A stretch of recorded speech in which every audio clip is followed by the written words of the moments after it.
Hello, Internet! Welcome to Scrambled, episode number 4, because we have not been canceled, postponed, delayed, or anything like that. I am Kazie. I'm Darnell. And I'm Derek. And on this episode, on the menu, we have at G-Dub and versus Davidson. It's gonna be good, real good. Let us begin.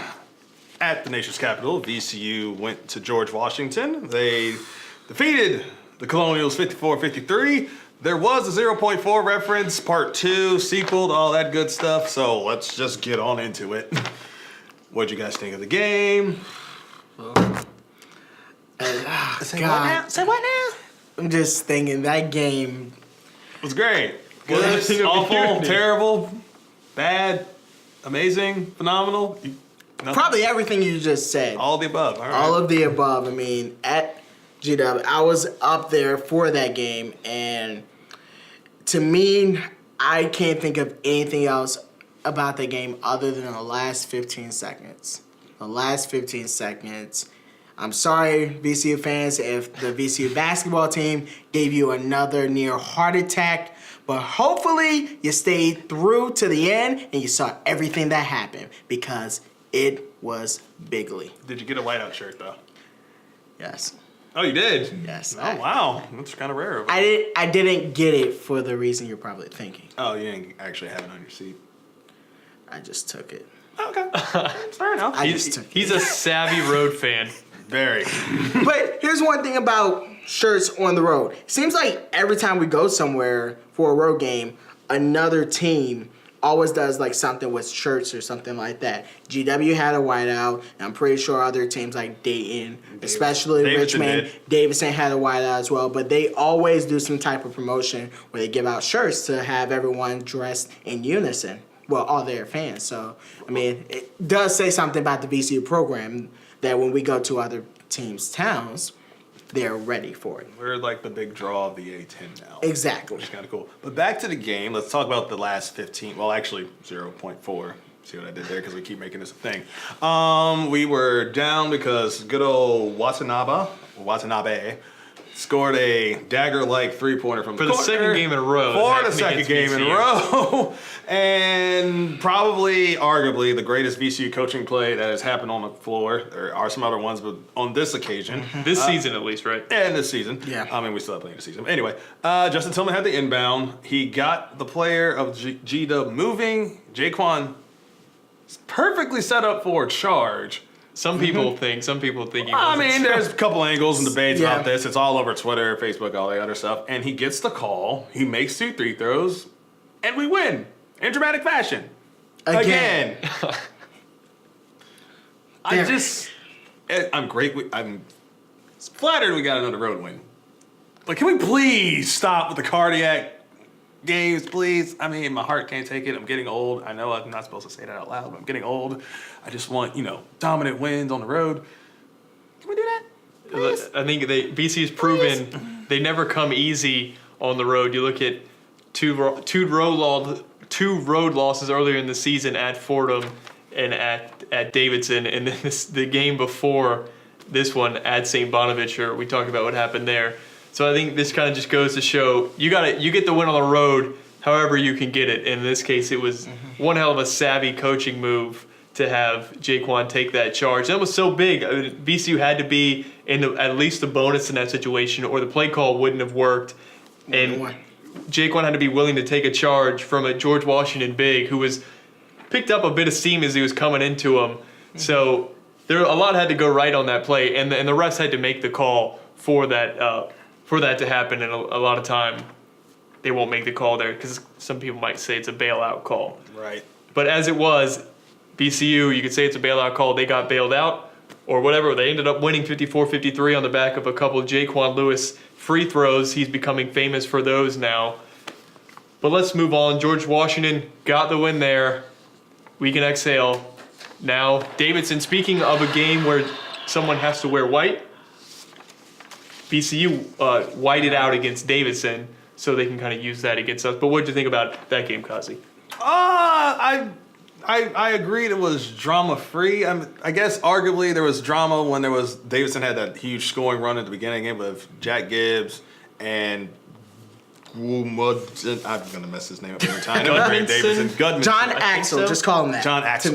to make it easier for Yes. yourself. They've got a few Scandinavian players. Yeah, Yep. but overall, the team Wildcats played well. Jack Gibbs doing Jack Gibbs things. He finished up with 27 points, and from there, I thought we were in trouble. But then VCU weathered through the storm. You know, Jaquan got hot. Tillman. I mean, it's Tillman. Like Just expect Another it now. double. 16 rebounds. How do you do that in an NCAA game? You go up, And you grab the ball. and Yeah, the ball comes off the Oh, rim. And you do Okay. it 16 times. Yeah, and you do that 16 times.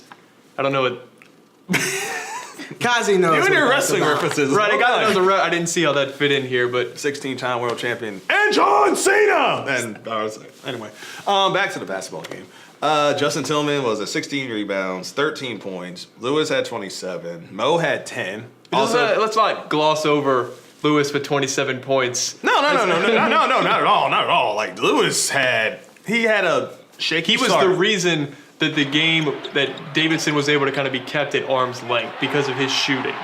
I would say that, and also the way they shut down Aldridge. Yeah, Because 2 for 13 from the field. he had what 6 6 points. His second season low total. Yep, and there's only 3 games all year long where he scored fewer than double-digit points, And this was one of them. and Yeah. this was one of them. And one thing about that Davidson team, they over the past few years, whether 2 years ago, they had the three-headed monster: Gibbs, Kalinowski, Sullivan.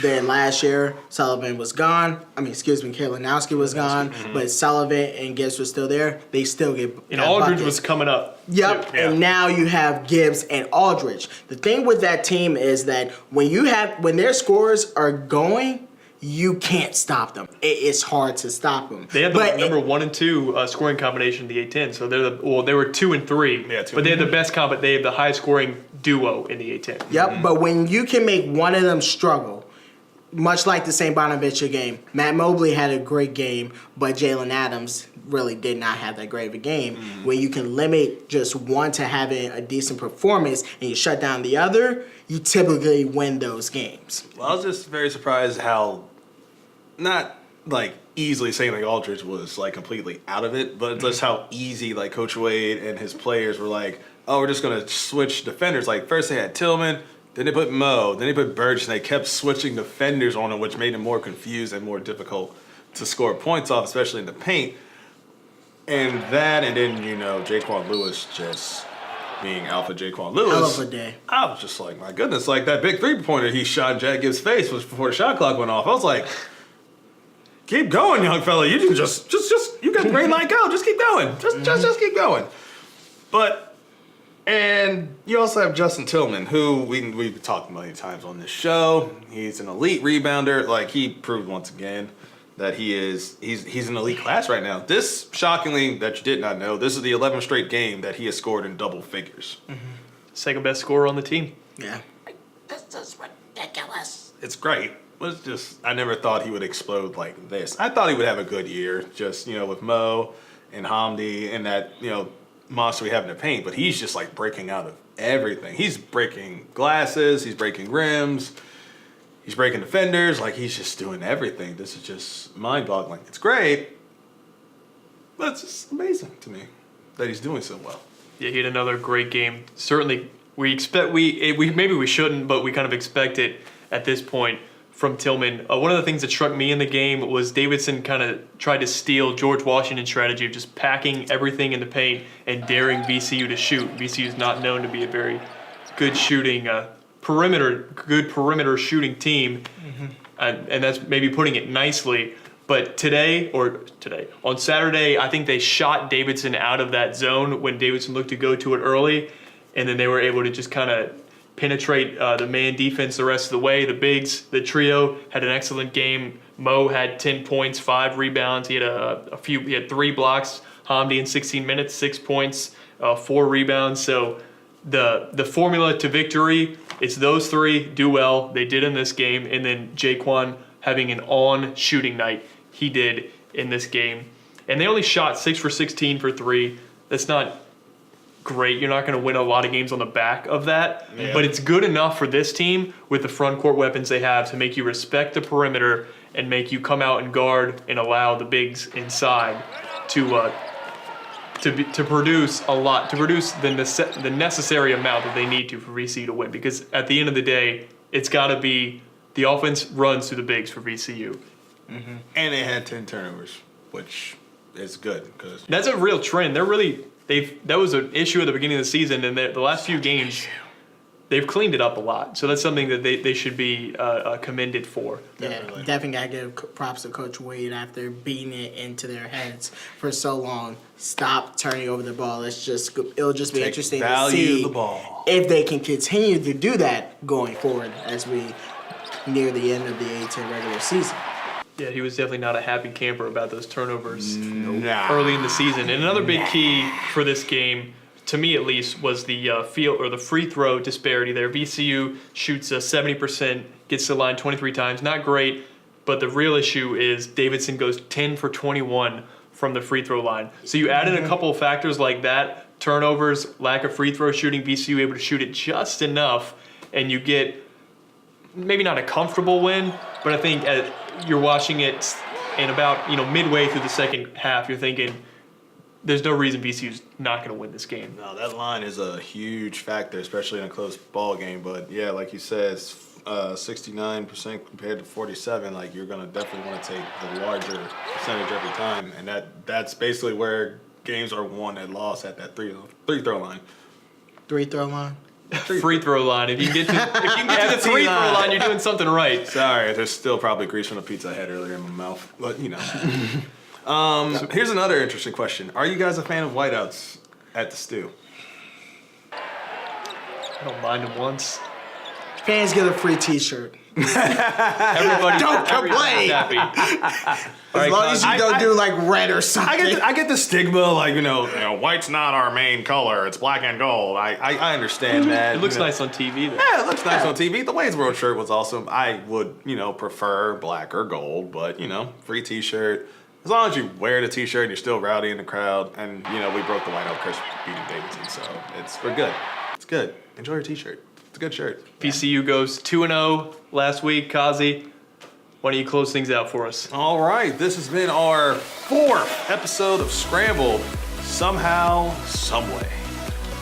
For more information about VCU Sports in general, you can like us on Facebook at VCU Sports. You can follow us on Twitter at VCU Sports, and you can love all of our Instagram photos and videos at VCU Sports RVA. For more information about us and our tweets of goodness, my personal Twitter account is at ShadowKazie. He likes turtles. I hate you so much. I like Darnell. Don't you ever search that. I like turtles, okay? And I'm at Derek Marion.